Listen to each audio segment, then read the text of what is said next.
Pen निकालें और इसको नोट करें। एक तो चाहे वो पीडीपी हो, एलडीपी हो या वो कुछ भी हो, पंजाब में across the length and breadth of Punjab everything, specially PDP, मैं उसमें एलडीपी इंक्लूड कर रही हूं, और स्टैंडर्डाइजेशन के लिए जो आपकी आपस की कम्युनिकेशन है, एक स्टैंडर्डाइज्ड जो डिजाइन है उसकी अप्रूवल, चाहे वो फुटपाथ्स का हो, चाहे वो पेवमेंट्स का हो, चाहे वो कॉबल स्टोन्स का हो, किसी चीज का भी हो, उसकी जो सीएस आपके ऑफिस की जिम्मेदारी है कोऑर्डिनेशन, बिकॉज एक शहर को नहीं पता कि दूसरा शहर क्या कर रहा है। Standardisation is your responsibility. जो भी हम जितना पैसा भी अभी लगा रहे हैं पंजाब डेवलपमेंट प्लान के ऊपर, जाहिर है बिलियंस है, फॉर्चून है इतनी बड़ी, और लोगों के जो जरूरियात हैं उनको मैं काट के ये कर रही हूं, तो प्लीज मेक श्योर कि आपके पास सिर्फ ये प्लान नहीं है कि आपने सीवर लाइन बिछा दी है, आपने ड्रेनेज बिछा दी है और उसके बाद आपने सीमेंट से उसको बंद कर दिया तो हमारा पीडीपी हो गया। नो, आपके पास जो स्ट्रीट आप खोद रहे हैं, जो सड़क आप खोद रहे हैं, जो मोहल्ला आप खोद रहे हैं, आपके पास उसका end to end beautification plan होना चाहिए, और everything has to be standardised. I again से, footpaths,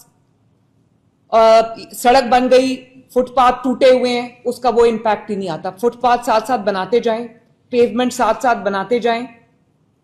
green belts, green spaces, जो पीएचए का पूरा कंपोनेंट है उसको साथ इंटेग्रेटेड रखें आप अपने तमाम पीडीपी के और एलडीपी के प्लान के अंदर। उसके बाद जो आपके इलेक्ट्रिसिटी पोल्स हैं, क्योंकि अब आप वो उखाड़ के नए बना रहे हैं, नए लगा रहे हैं, तो जो वायर्स हैं और जो केबल्स हैं, अगर वो हैपहैजर्डली लगेंगी जैसे अभी लगी हुई है कि जमीन कोई टेढ़ी मेढ़ी, उसका वो इम्पैक्ट नहीं आएगा। तो जाहिर है जब आप इलेक्ट्रिसिटी पोल्स नए लगा रहे हैं या खोद के दोबारा लगा रहे हैं, प्लीज मेक श्योर उनको भी प्रॉपरली सिमेट्रिकली ऑर्गेनाइज करके आप वापस लगाएं। और उसके बाद जो, जैसे सीएस ने कहा, बहुत इंपॉर्टेंट बात है कि यूटिलिटी कॉरिडोर्स जो हैं, जो अंडरग्राउंड होंगे, उनको एक कॉरिडोर बनाना, ताकि अगर कल को गैस के लिए कोई प्रॉब्लम होती है तो एक पॉइंट से वो करें, ये ना हो कि दोबारा पूरी स्ट्रीट या पूरी सड़क, पूरा मोहल्ला जो है वो दोबारा उनको खोदना पड़े। दूसरा, जब हम सड़कें बना रहे हैं, खोद रहे हैं, दोबारा से लाइंस ले कर रहे हैं, जहां जहां स्ट्रीट लाइट्स नहीं है वहां वहां, क्योंकि ये सारा बेसिक काम जो है ये गांव में नहीं हो रहा, ये शहरों में हो रहा है, तो हमें जो तहसीलों में हो रहा है, तो हमें जो स्ट्रीट लाइट्स हैं वहां पर उनकी अवेलेबिलिटी, उनको इरेक्ट करना, उनको लगाना, ताकि लोगों को जो आसानी हो, वो भी बहुत इंपॉर्टेंट है। उसके बाद मैंने देख लिया है कि मैन होल के कितने मतलब 50-60 हज़ार नया मैन होल कवर आ रहा है, तो मैन होल का भी अभी मैंने जो मिनिस्टर लोकल गवर्नमेंट है ज़ीशान, उन्होंने मुझसे एक अप्रूव करा लिया। आई थिंक जो नए लग रहे हैं पीडीपी के तहत, वो सारे एक ही स्टैंडर्ड के होने चाहिए। वो प्लास्टिक है, शायद वो बिक नहीं सकता, लेकिन इसके साथ जो रेलेवेंट इशू है वो ये है कि जो अभी भी चोरी हो जाता है और वो खुला पड़ा रहता है, मैं दोबारा उस पर स्ट्रेस करना चाहती हूँ। तमाम कमिश्नर्स, तमाम डीसीज, प्लीज एंश्योर आपका कोई मैन होल, कोई ट्रेंच, कोई जहां पर काम हो रहा है, खुदाई हो रही है, वहां पर अगर आप नहीं रख सकते इस वक्त, रात को किसी चीज से कवर कर दें और उसके इर्द गिर्द बाब वायर लगा दें, ताकि बच्चे उसमें सुबह उठते साथ ही जो है वो कोई नाश्ता लेने जा रहा है, कुछ वो गिरे और वो खुदा न खास्ता नुकसान हो जाए। तो मैन होल्स को कवर करना, पुराने भी जो हैं जो खुले हैं उनको बंद करना, ये आपका जिम्मेदारी। एक और चीज बहुत इंपॉर्टेंट है, इसको काइंडली नोट करें कि जो पीडीपी एलडीपी में जितने भी नए मैन होल्स लग रहे हैं, मैंने ये देखा है कि मैन होल्स का थोड़ा सा लेवल सड़क से या स्ट्रीट से रेज्ड होता है। वहां कई दफा मोटर बाइक से भी लोग ठोकर खा के जो है वो गिर जाते हैं, कई दफा चलता चलता बंदा भी गिर जाता है, तो ये खेलते खेलते बच्चे गिर जाते हैं। प्लीज एंश्योर कि जो मैन होल्स हैं उनका लेवल वही होना चाहिए जो आपकी स्ट्रीट या सड़क का लेवल है, आधा मिलीमीटर भी रेज्ड नहीं होना चाहिए। This is very important. ये लोकल गवर्नमेंट भी नोट कर ले, ये हाउसिंग भी नोट कर ले, और ये तमाम कमिश्नर्स और डीसीज भी नोट कर लें। उसके बाद जो सीएस ने कहा कर्ब स्टोन्स, मैं पेंट करा करा के कर्ब स्टोन्स थक गई हूं, और जाहिर है कि जब पेंट होता है तो وہ ویئر آؤٹ بھی ہو جاتا ہے. تو جو سی ایس نے کہا ہے کہ جہاں جہاں کوئی ایسا کرب سٹون لگ سکتا ہے جو یلو اور بلیک, اوریجنلی یلو اور بلیک پگمنٹڈ اگر آ رہا ہے تو وہ آپ یوز کریں تاکہ بار بار ہمیں پینٹ کرنے کی زحمت سے اور خرچے سے ہم بچیں. جو آپ کے شہروں کے ایگزٹس ہیں, جو آپ کے شہروں کے انٹری پوائنٹس ہیں,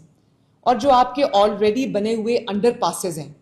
چاہے وہ کسی برج کے نیچے ہو یا کچھ بھی, کوئی بھی انڈر پاس بنا ہو, وہ لوگوں کے ڈینز بنے ہوئے ہیں, گند کے ڈھیر لگے ہوئے ہیں, وہاں پر نشئی سوئے ہوتے ہیں. تو تمام اپنے جو ایگزٹ پوائنٹس ہیں, انٹری پوائنٹس ہیں, انڈر پاسز ہیں, جو برجز کے نیچے کی سپیس ہے, اس کو سب کو بیوٹیفائی کریں, بچوں کے کھیلنے کی جگہ بنائیں وہاں پر. اور جتنا لوگوں کو آپ انوالوڈ رکھیں گے, جو بات میں پہلے کر چکی ہوں لیکن میں دوبارہ ریپیٹ کر رہی ہوں, جتنا عوام کو آپ ان کے یہ جو بیوٹیفیکیشن کے اندر ان کا حصہ رکھیں گے, وہ اتنا اس چیز کی پروجیکشن اپنے آپ ہوگی. دیکھیں یہ جو بھی ہم کر رہے ہیں کہ لوگوں کی لیے ایک ایسی سپیس کریٹ کرنے کے لیے, ایسی لیونگ سپیس, ایک ایسی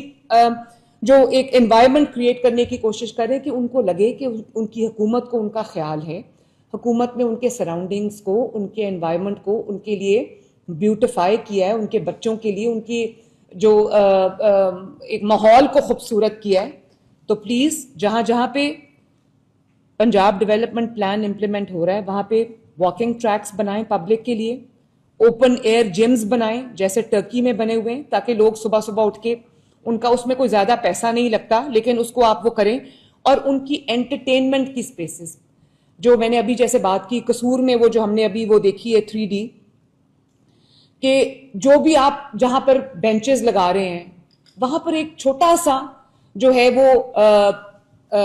وینڈرز کا ایک ایریا بنا دیں, چھوٹا سا فوڈ کورٹ بن جائے, سائیڈز پہ پوری وہ فوڈ کورٹ ہو جائے, اور بیچ میں بچوں کے, بڑوں کے, فیملیز کے بیٹھنے کی جگہ ہو جائے, گرین سپیسز ہو جائیں, تاکہ لوگوں کو آپ نے اتنی اچھی ایک پیسہ لگایا ہے, بیوٹیفائی کیا, لوگ آ کے اس کو انجوائے تو کریں. شام کو جب فیملیز نکلتی ہیں, لوگوں کے چھوٹے چھوٹے 2-2 مرلے کے, مرلے کا گھر ہوتا ہے, وہ جب وہاں سے باہر نکلے تو ان کو یہ بجائے اس کی کہ وہ گرین بیلٹس میں بیٹھے ہوں اور دسترخوان بچھا کے کھانا کھا رہے ہوں, تو بہتر ہے کہ کوئی ایسی ان کو سپیسز کریٹ کر کے دے دیں جہاں وہ انٹرٹینمنٹ سپاٹس بن جائے ان کے بچوں کے لیے, ان کی فیملیز کے لیے, ایک کوئی آؤٹنگ بھی ہو جائے, ایک مینٹل ریلیکسیشن کا بھی کوئی ایک پورا سسٹم ہو جائے. تو باقی کل انشاءاللہ تعالی میں آپ کے ساتھ بیٹھ کے آپ کا جو فائر سسٹمز ہیں ان کا آڈٹ ہم کریں گے, نئے SOPs بنائیں گے, فائر سیفٹی سسٹمز جو ہیں ان کو ہم بیف اپ کریں گے, اسٹرینتھن کریں گے. جہاں جہاں شارٹ سرکٹنگ کا ڈر ہے, چاہے وہ گورنمنٹ ڈپارٹمنٹس ہوں یا وہ کوئی پبلک ہاسپٹلز ہوں, پبلک سیکٹر سکولز ہوں, یا ایون جو پرائیویٹ سیکٹر کی اسٹیبلشمنٹس ہیں, ایک ہمارا چیک جو ہے وہ پورا ہونا چاہیے کہ کہیں فائر یہ جو سیفٹی میکنزمز ہیں اور جو آپ کا جو شارٹ سرکٹنگ کی وجہ سے خدا نخواستہ جہاں آگ لگ جاتی ہے تو وہ اس کو ہم ایڈریس کریں. اس کو آپ نے دیکھنا ہے, کل ہم اس کے اوپر ڈیٹیل میٹنگ کریں گے. آئی ہوپ آپ نے تمام پوائنٹس جو ہے وہ نوٹ کر لیے ہیں. شعیب, جتنے بھی میرے انسٹرکشنز ہیں یہ آپ رائٹنگ میں واٹس ایپ گروپ میں, ڈسٹرکٹ مینجمنٹ گروپ میں آپ ڈال دیں. ٹھیک ہے جی, thank you very much for your time جی. اللہ تعالیٰ ہمیں اس میں کامیابی دے. Thank you very much.